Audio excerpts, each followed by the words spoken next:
Shark tank India के उस मंच पर एक ऐसा चेहरा एंट्री लेता है जो शोर नहीं मचाता, सीधे नंबर बोलता है, जिसकी कंपनी कहानियों पर नहीं प्रॉफिट पर चलती है। सिर्फ 4 साल में बिना किसी दिखावे के उसने भारत की सबसे बड़ी all cash D2C deal sign कर दी। कोई कर्ज नहीं, कोई आधा अधूरा समझौता नहीं। और सबसे दिलचस्प बात, ये कहानी ना तो मुंबई के ग्लैमर से निकली है, न बेंगलुरु के स्टार्टअप बबल से, बल्कि जयपुर की मिट्टी से, जहां सपने शांति से पनपते हैं और फैसले शोर से नहीं, हिम्मत से लिए जाते हैं। ये शार्क पैनल पर बैठकर ज्ञान नहीं बांटता, रिजल्ट्स रख देता है। अब बताइए, क्या आप पहचान पाए ये शार्क कौन है? इंटरेस्टिंग बात यह है कि ये नई शार्क पहले शार्क टैंक की ही एक पुरानी शार्क की कंपनी में काम कर चुके हैं। गेस कर सकते हो कौन? चलो एक हिंट देता हूं। वो कंपनी राजस्थान के जयपुर में बेस्ड है, जहां कभी मिनिमलिस्ट के को फाउंडर और इन्वेस्टर शार्क मोहित यादव भी काम करते थे। शार्क टैंक को लेकर ये क्रिटिसिज्म सिर्फ एक सवाल नहीं, बल्कि पूरे स्टार्टअप इकोसिस्टम के हिपोक्रेसी पर सीधा वार है। जिस मंच पर फाउंडर्स को प्रॉफिटेबिलिटी, सस्टेनेबिलिटी और पाथ टू प्रॉफिट का लेक्चर दिया जाता है, उसी मंच के कई शार्क्स की अपनी कंपनियां खुद गहरे घाटे में डूबी हुई हैं। बिलियनियर हर्ष गोयनका द्वारा शेयर किया गया FY24 का डेटा इस सच को और भी बेपर्दा कर देता है। एक भी कंपनी ग्रीन में नहीं, एक भी प्रॉफिट आफ्टर टैक्स पॉजिटिव नहीं। इको का 456 करोड़ रुपए का लॉस हो या इन शॉर्ट्स का 228 करोड़ रुपए, ये नंबर्स साफ बताते हैं कि वैल्यूएशन, ब्रांडिंग और ग्रोथ की चमक के पीछे असली बिजनेस रियलिटी कितनी ब्रूटल हो सकती है। सवाल ये नहीं है कि लॉस में होना गलत है, स्टार्टअप दुनिया में लॉसेस आम है। असली सवाल ये है कि क्या वही लोग जो खुद कैश बर्न और घाटे से जूझ रहे हैं, दूसरों को मॉरल हाई ग्राउंड से बिजनेस का ज्ञान देने के हकदार हैं? या फिर शार्क टैंक अब लर्निंग प्लेटफॉर्म से ज्यादा एक परसेप्शन गेम बन चुका है, जहां कॉन्फिडेंस और स्टोरी टेलिंग बैलेंस शीट से ज्यादा पावरफुल हथियार बन गए हैं? लेकिन लगता है मेकर्स ने ऑडियंस की बात सुन ली है, क्योंकि इस बार सामने आया है एक ऐसा फाउंडर जिसकी कंपनी सिर्फ प्रॉफिटेबल ही नहीं, बल्कि 2020 में लॉन्च होने के अगले ही साल यानी 2021 से लगातार प्रॉफिट में है। सबसे इंपॉर्टेंट बात, मिनिमलिस्ट अपने प्रोडक्ट्स की खुद मैन्युफैक्चरिंग करता है, कोई थर्ड पार्टी डिपेंडेंसी नहीं। प्रॉफिटेबिलिटी हो, इन हाउस मैन्युफैक्चरिंग हो या ट्रांसपेरेंसी, लगभग हर वो क्रिटिसिज्म जो ऑडियंस शार्क्स को लेकर करती रही है, मोहित यादव उस पर खरे उतरते दिखते हैं।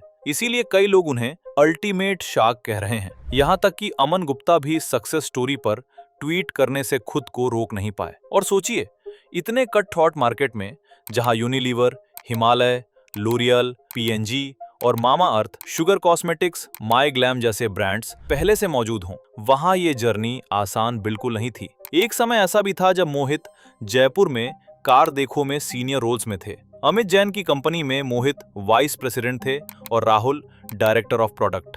इससे पहले 2011 में मोहित ने अपना पहला स्टार्टअप लॉन्च किया था, मैंगो स्ट्रीट। कार देखो में प्रोडक्ट और टेक समझने के बाद 2018 में उन्होंने दूसरा वेंचर शुरू किया, free will.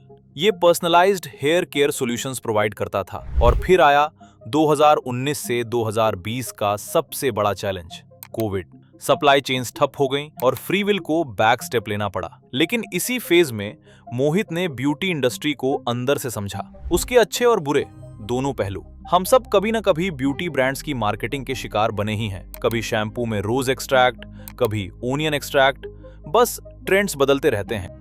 Even for hair loss in India, onion and onion related product become a fad, and after 2 years it becomes something else, right? If something is actually revolutionary, deliver what it promises, there's no need for any brand to change those stories every 2 years. Minimalist ने यहाँ बिल्कुल अलग approach अपनाई।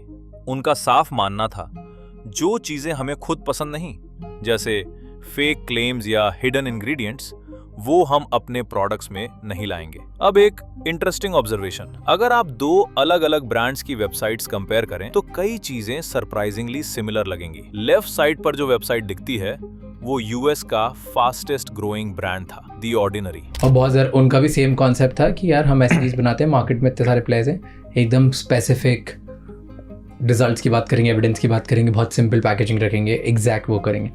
तो आपने ordinary देखा कि US में इतनी तेज चल रहा है तो मैं इंडिया में ऐसा कर देता हूँ। बहुत से लोग कहते हैं कि मिनिमलिस्ट ने बस दी ऑर्डिनरी को कॉपी पेस्ट कर लिया, लेकिन ये एक बड़ी गलतफहमी है। आइडिया कॉपी करने से ब्रांड नहीं बनता, एग्जीक्यूशन से बनता है। इंटरेस्टिंगली, मिनिमलिस्ट ने कभी ये बात छुपाई भी नहीं कि वो दी ऑर्डिनरी से इंस्पायर्ड थे। 2020 में लॉन्च के समय अपने पहले इंस्टाग्राम पोस्ट में उन्होंने ओपनली दी ऑर्डिनरी का मेंशन किया था। शार्क टैंक पर हम अक्सर सुनते हैं प्रोडक्ट इज द हीरो। मोहित ने इसे लिटरली फॉलो किया। उन्होंने इनिशियल कस्टमर से एक्टिवली जेन्युइन फीडबैक लिया, क्या पसंद है क्या नहीं। जैसे जैसे प्रोडक्ट बेहतर होता गया, लोग अपनी स्टोरीज शेयर करने लगे, ऑर्गेनिक मार्केटिंग बिल्ड होती चली गई। बिलीव इट और नॉट, मिनिमलिस्ट ने अपने फर्स्ट मंथ में ही 1 करोड़ रुपए की सेल्स कर ली थी। जहां बाकी ब्रांड्स इन्फ्लुएंसर मार्केटिंग पर करोड़ों खर्च कर रहे थे, मिनिमलिस्ट ने बेयरली स्पेंड किया। 3 साल का टोटल इन्फ्लुएंसर बजट लगभग 5 लाख रुपए। कम्युनिटी ड्रिवन अप्रोच की वजह से उनका रिटेंशन रेट लगभग 60% है, यानी 100 बायर्स में से 60 वापस आते हैं। ये तभी पॉसिबल है जब ट्रस्ट स्ट्रांग हो। जनवरी 2025 में मोहित ने मिनिमलिस्ट को 3000 करोड़ रुपए में हिंदुस्तान यूनिलीवर को बेच दिया। HUL, जिसके प्रोडक्ट्स लगभग हर इंडियन हाउस होल्ड में मिलते हैं। दी ऑर्डिनरी को भी एस्टी लॉडर ने एक्वायर किया था। मोहित का मानना है कि ट्रांसपेरेंसी ही उनकी पहचान है और एक्विजिशन के बाद भी ये बदलनी नहीं चाहिए। इसीलिए एग्जिट के बाद भी वो आज भी मिनिमलिस्ट के ऑपरेशंस में एक्टिवली इन्वॉल्व हैं। अब असली सवाल यही है, क्या HUL जैसे विशाल कंग्लोमरेट के भीतर मिनिमलिस्ट का वही शार्प, साइंस फर्स्ट और नो नॉनसेंस ब्रांड ईथॉस जिंदा रह पाएगा, या फिर स्केल और सिस्टम्स के दबाव में उसकी ओरिजिनलिटी धीरे धीरे डाइल्यूट हो जाएगी? क्या मोहित यादव जैसे फाउंडर, जिन्होंने ब्रांड को जीरो नॉइज और कंज्यूमर ट्रस्ट के दम पर खड़ा किया, शार्क टैंक के लिए एक परफेक्ट शार्क साबित होंगे, जो सिर्फ वैल्यूएशन नहीं, विजन भी समझता हो? अगर शार्क टैंक को सच में नेक्स्ट लेवल पर जाना है, तो उसे एंटरटेनमेंट से आगे बढ़कर एंटरप्रेन्योरशिप की रियलिटी दिखानी होगी, जहां ब्रांड सोल, फाउंडर इंटेंट और स्केल की कीमत पर ऑनेस्ट चर्चा हो। आपकी राय क्या है? कमेंट्स में जरूर बताइए। मिलते हैं अगले वीडियो में।